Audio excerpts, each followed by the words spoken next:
Let's go ahead and spend the next 2 minutes together watching me speedrun this tier 65 pit in a minute 47 with 9 seconds of backtracking on SpeedStorm, the most fun I've had playing a build this season. The thing that you're looking at right now came out of a very weird amalgamation of requests from my chat. They wanted me to make a bone Necromancer. Bone Spear plus Bone Storm plus Bone Mages. And it was alright. It was strictly worse than Bone Spear. It was even strictly worse than just building into straight Bone Storm. And the weird part was, using the Bone Mages and not using the Bone Mages ended up being the exact same clear speed. So let's not go ahead and analyze that too much. We need to talk about SpeedStorm, this absolute abomination of a build that you're looking at that looks like the Necromancer finally found a way to go, hey, what if mobility was an option for us? And while I was actually able to get down to 2 minutes on just plain Bone Storm using Bach and Jaw for mobility and the just raw damage that a Bone Storm build can put out, I kept tweaking things ever so slightly to ask the question, can I make the thing go faster? And that's how you end up here, a combination of the Heraldic spell for propulsion, some affliction procs in there, and the overlapping damage from Bone Storm to drastically crank up our damage multipliers. And the thing is just nutty. If you were looking to get as much XP as fast as possible on the Necromancer, this might be the build for you. And the cool thing about the build is this isn't one that then shuts off the moment that you bring it into other content. You could take this into any open world, any Infernal Horde, any Hell Tide, any Undercity run. You could take this into everything, anywhere where things will die fast and you're trying to go fast. This is the Sonic the Hedgehog of Necromancer builds. And it uses Bone Storm and Lidless Wall, a thing that people are desperate to find a use for. Well, here you go. SpeedStorm is here to save the day. Now, I'm going to have a planner down in the pinned comment below, so you'll be able to find it there. But there are 3 different versions of this build down there. There's actual Bone Storm, there's Lazy Bone Storm, and then this one I'm calling SpeedStorm. They're very slightly different in how they go about doing their damage, most notably with the Heraldic powers as well as with the key passive. But in general, they're all running off the same concept. Have a ton of overlapping crit damage that's based off of shadow elemental damage, and then just trigger things for free as you run by. And while the aspects will change and the jewels will change between the builds, you might swap in or out a unique set of pants if you need it. The real big differentiator, the thing that's going to basically change whether or not your gear works for the build or not works for the build, is in the single temper for shadow damage right here. If you are just building the Bone Storm version of this, you're going to be doing bone critical damage. If you want to be able to swap this gear out and use it for all of the different setups that I have here, go ahead and temper on shadow damage. I know that that's confusing. There's no other way for me to describe it. Hopefully the people watching this video made it to this point and hear this, because that's the big differentiator. You're going to need this to say shadow damage for it to work for the SpeedStorm version. And the reason why that is because on the SpeedStorm version, we want the propulsion to be doing the primary damage. This thing has absolutely insane scaling. It works with all of the damage that we're doing, but on top of that, we're going to be using a very specific Heraldic jewel, which says that our catalyst is going to deal double damage, but it's going to lose control over what kind of catalyst damage it is, meaning it's going to change what kind of elemental damage it is. And since these infusions say that your elemental damage is equal to your highest elemental damage type, putting shadow damage onto all of our gear means that even if the catalyst changes to lightning or poison or whatever, it's still going to have the same amount of additive damage. And since all of our multipliers are generic multipliers, it basically means that everything will stay turned on. So again, there's your forewarning. If you're trying to go straight Bone Storm, you can ignore this. If you're trying to do the SpeedStorm setup, go with shadow damage, put that everywhere. But now that we've done that, let's talk about the things that are really important to understand about this build to make sure that you're activating all of your damage multipliers simultaneously. This part's going to be a little bit nerdy. If you don't care about this at all, again, check the planner or pop over to a different timestamp. You're not going to offend me. Oh, also, if you appreciate them not trying to waste your time, go ahead and subscribe to the channel. I'll have a little animation play right here. But go ahead and subscribe to the channel, leave a like on the video. It would help me out a ton, and comment down below if you have any questions, ideas, comments, you just want to say thank you, or if you had some really cool things that you're hoping that somebody would test out. I'd love to talk to you down there, and I try to answer as many of them as I possibly can. Back to mechanics. The main activator for propulsion is going to be Floaty Bobble. Floaty Bobble says that propulsion will now blink you towards a target, and if you use a melee skill with it, you're also going to blink to enemies when they get knocked back. If we go back to the footage very quickly, you'll notice that there are times that when I fly forward, monsters are going to fly even further, and I'm going to continue to follow them. This is how you're going to gain a huge amount of your mobility as well as continue to output damage. We want to be right on top of enemies because we need to be triggering our automatic curses against them to be able to deal damage. We need to keep them inside of damage over time effects. We need to keep them vulnerable. And basically, the closer they are to us, the more damage that we're going to do. We're going to be using Gleaming Conduit, which is going to increase the size of our catalyst, just meaning that we can hit more monsters simultaneously, and then Sapping Crux so that our catalyst applies vulnerable. Why is this so important? The Affliction key passive on the SpeedStorm variant requires the target to be crowd controlled, under damage over time, or vulnerable. If that is the case, they will take increased amounts of damage from you, so that's from all of our effects. But not only that, our curses are going to automatically apply a huge amount of shadow crit damage to them as well. So not only with the addition of Cursed Aura, but being able to spam Iron Maiden here as a no essence cost, very fast skill means that we're able to output a ton of damage from this very quickly. Every 3.3 seconds, you'll be able to activate propulsion. We're going to use this on our Reap skill. So whenever we cast Reap, that's how we're going to teleport forward.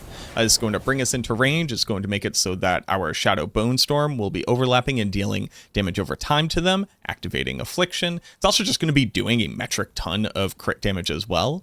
So this is just a really nice way to continue to butter everything up. And then after that, I tried to automate as much of the build as possible so you don't have to click a bunch of buttons. We're going to have Ozia Scale on the build, so that's automatically going to be eating corpses. You don't have to be casting Corpse Explosion proactively. And since all of our Lucky Hit chance will be spawning additional Bone Storms everywhere, they'll continue to eat additional corpses for us. You're going to have an insane duration on Bone Storm, but you do want to recast this every once in a while because there's a little bit of a bug where you'll continue to see Bone Storm, but it's actually run out, and it's just the overlapping duration from this interaction that makes it look like it's still there. Bone Prison is actually going to be casting our Blight for us, and this is a really good combination where dropping our Bone Prison will add Blight. It's also now a Darkness skill, so we're going to get maximum benefit out of Reaper's Pursuit in our skill tree, but it has an additional purpose. It's going to apply Vulnerable, which is really good. It's going to increase the damage that targets take, which is really good.